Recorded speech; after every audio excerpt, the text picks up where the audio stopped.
All right, Shalom, Shalom. This is Hara One by Yasha Allah of the Lions Den Camp. Before I begin, I want to say Kal Halayim, La Yahweh, by Hashem Yahushai, by Hashem, Harakah Kodash, Ma'amath, double honor to the elder apostles of GMS and the elders. Shalom to you, Akim, Nagwatim, and children that believe in sincerity and truth around the four corners of the earth. As you know, the U.S. has officially put on an alleged blockade um, in the waters of the Strait of Hormuz near Iran. And yeah, this is it, man. It's prophecy moving so fast, you can't even keep up with it. Um, now, basically, the world should expect Russia and China to get heavily involved, and that's the uh, strategic move that the Persians have up their sleeve. One, to bleed this place out. That's what they're doing. They already know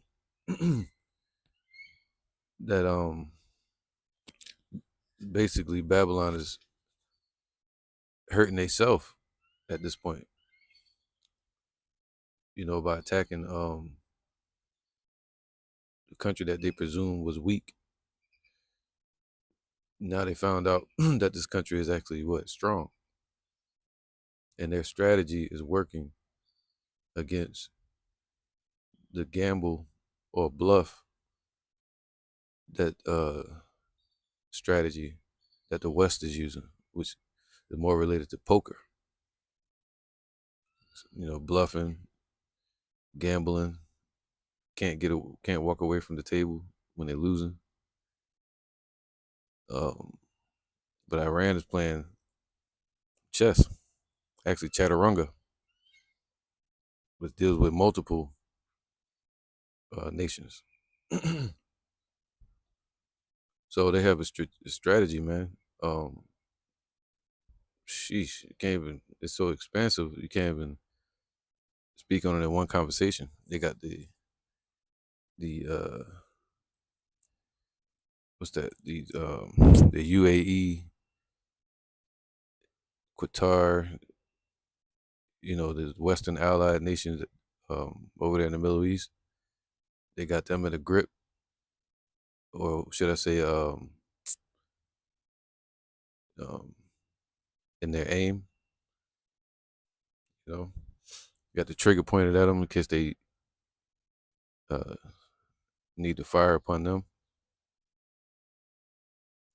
if Israel continues to strike Iran. Then you got Iran making a choke point with those mines in the water, which causes um, these those oil tankers to have to move closer to Iran to avoid those mines, which creates a kind of like a toll booth, a toll for those boats to have to go through in shipments. Because the closer you get to Iran, the closer you're in their firing range. Just like this blockade is putting the U.S. ships closer to Iran's firing range and what they call a mosquito fleet, which is like speed boats, drone boats, submarine boats.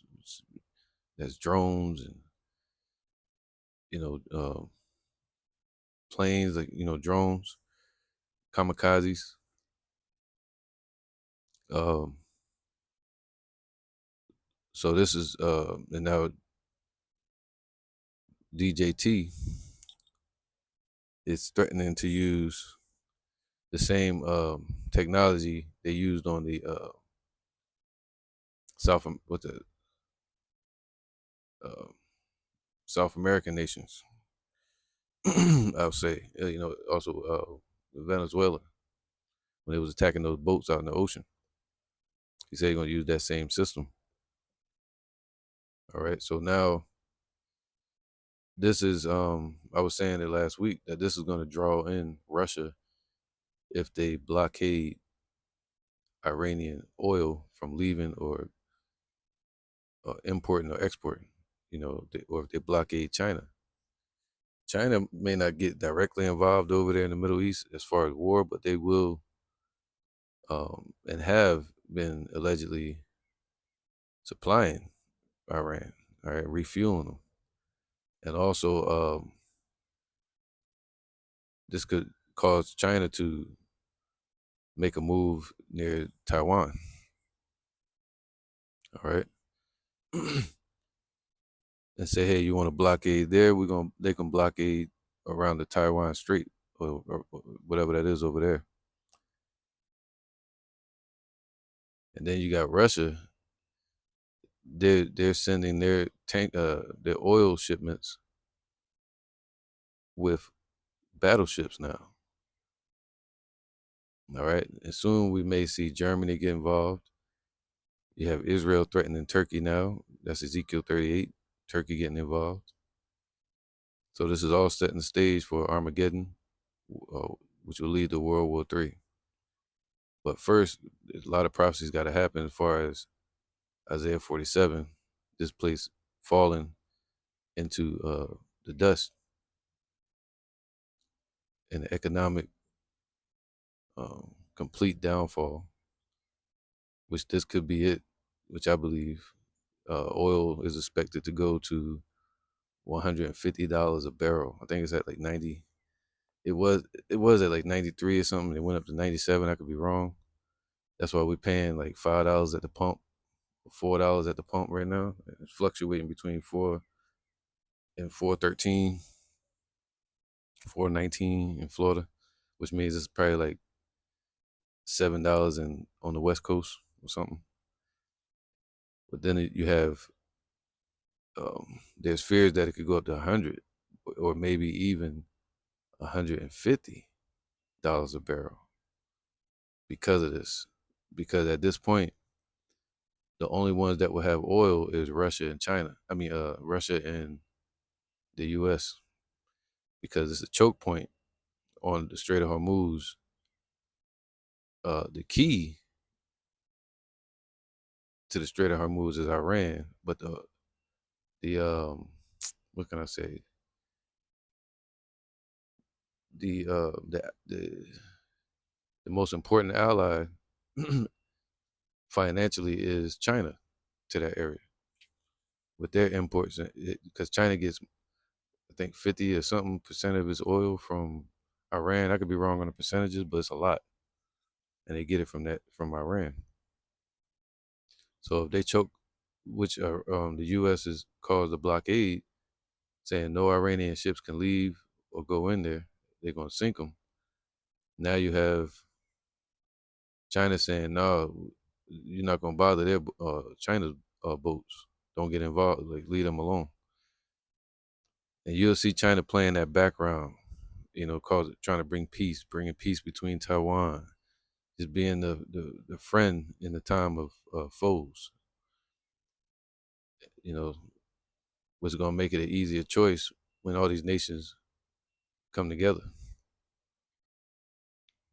away from the belligerent and tyrannical state that's called the U.S. now. So what should happen next, because of this, is Russia getting involved, and maybe even, what would it be, setting up a formation against the battalion out there, or the ships that uh, Babylon the Great has out in the waters. Could, like, literally could just go to war with them out there. All right, because they have protection treaty with Iran, right? And yeah, um, Persia's been putting out these Lego videos. That's what I got on the screen, and it says a lot. It says a lot, man. But $150 a barrel oil, that's gonna cause mass hysteria here in the U.S., especially at the pumps and the stores. Hyperinflation, uh, a recession. It could cost $7 gas at the pump here in Florida in the coming days. And uh, Persia saying uh, Great Babylon has 48 hours. So you're gonna start seeing a shift in the markets because of this. But at the same time, you have the DJT declaring victory, saying that their exports are going to increase, like people buying from this place, buying the oil from here. Why do they have so much oil? You got, hey, you got Venezuela. Thank for that. But anyway, so it says Iran just roasted them. The answer to the blockade is basically going to be economic collapse. It's going to be a recession, allegedly. High fuel prices, right, which could cause um, civil unrest here, all right, or protests, right. It could cause Russia to get involved, which is um, a good thing for Iran. That's like the chess move, the final chess move, getting Russia involved. It's crazy, man. Scripture say the least among them shall draw them out, not just the U.S., but draw Russia into it as well, with Ezekiel 38. But I want to read a scripture real quick. Jeremiah 50 and 35. My bad. Jeremiah 50 and 35, 37 actually. It says, a sword is upon their horses. What's horses today? These vehicles. What do you feed horses with? Fuel, which would be called food, crops. What do you feed um, your car with? Fuel, which is gas or oil. They have fuel efficient vehicles now and electronic vehicles though. A sword is upon their horses and upon their chariots. It's a curse. The Lord is putting us, gonna put a halt to a lot of activity, all that traveling. It's gonna slow down spending, right? It's gonna hike up the prices at the shelves. And upon all the mingled people that are in the midst of her, they shall become as women. A sword is upon her treasures. Damn, economy. And they shall be robbed. That's Ezekiel. That's Habakkuk chapter 2. Thou shalt be for booties unto them, right? Especially with the dragon, those European nations. Scripture say they're gonna um, strip her naked and cause her to be burned. Also, basically, all right. So they could step in and pull the rug from under the U.S. feet by raising the interest rates. You know, jeez, man. Yeah, this they about to get hit from every direction. The other U.S. All right, so a sword is upon their means of transportation. Psalms 20:7.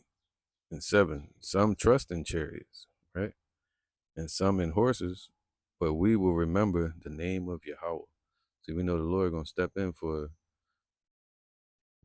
the hopeful elect in these times, and this is the time of Jacob's trouble.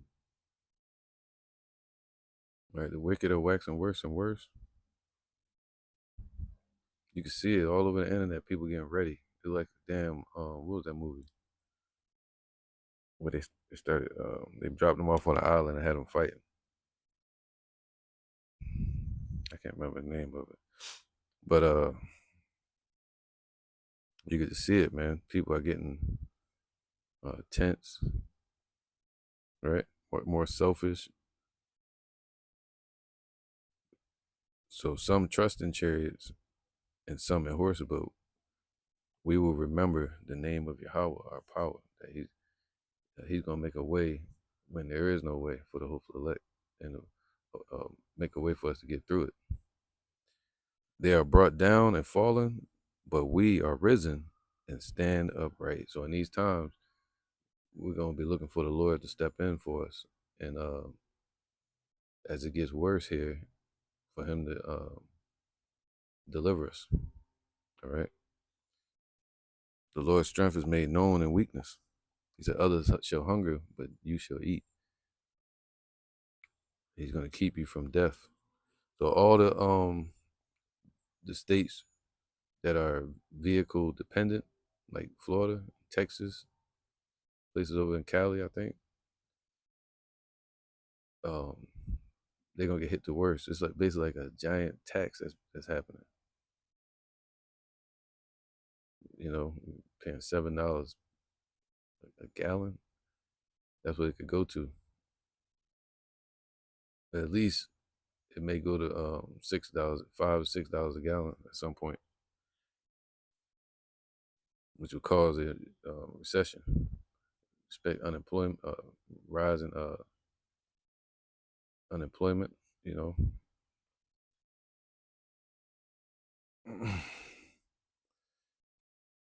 know, businesses shutting down, liquidating, going overseas.